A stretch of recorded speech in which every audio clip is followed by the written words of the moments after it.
Азыр тейкер болуп доллар саткан үйрөнөбүз. Ал үчүн P2P торговляга киребиз дагы. Продать деген вкладкадан бизге кайсыңыз ыңгайлуу ошону тандайбыз. Бияка фильтрге жазсак болот. Эң аз 900 сом деп. Неге биз мындай майда ордерлерди жазып атабыз? Анткени биз порогдон өтө элекпиз, жанагы 20 ордер дегенден. Ошол порогдон өтүш үчүн ылдам аз сумма менен алып сата коюш керек. Жаныбектен алсак болот экен. Жаныбектен Optima банк бар экен. Так, продать дейбиз.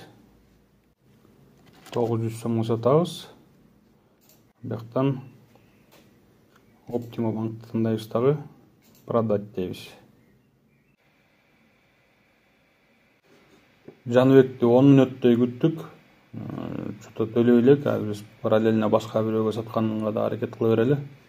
Ларисага кайра сатып көрөлү. Продать дейбиз. Я получу деп туруп 900 сом дейбиз. Продать.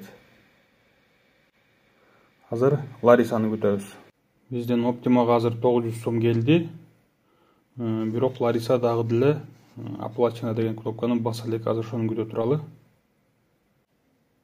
Дагы бир 5 мүнөттай күттүк. Лариса бизге төлөп туруп, оплачено далее деген кнопканы баскан жок, же унутуп калдыбы, же кайсы жерди басарды билбей табы дейин десек, 220 евро ордер жазып тур да, бул негизи билет.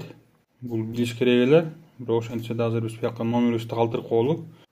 Здравствуйте, вы оплатили. Биз менен байланышка чыгыңыз деп номерибизди калтырып койдук. Азыр мына ордер жабылат. Срок платежа истек дейт. Ордер жабылып калды. Бирок бизге эмнегедир 900 сом түштү. Ошентип биз 2 кишиге сата албай койдук. Азыр үчүнчүсүн сатабыз. Продать дейбиз. 900 сом получу дейбиз. Продать. Заказ размещен деди.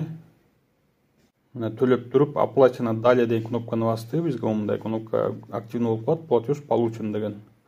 Биз ошону басабыз дагы. Я получил дейбиз. SMS код сурайбыз. Ошентип үчүнчү кишиге араң саттык. Бул видео 45 мүнөт болуп кетти. Азыр силерге кыскартып 2 мүнөт кылып койдук. Жакшы жери ушундай да случай болуп калышы мүмкүн. Ошону көрүп калдыңар. Кийинки сабакка өтөбүз.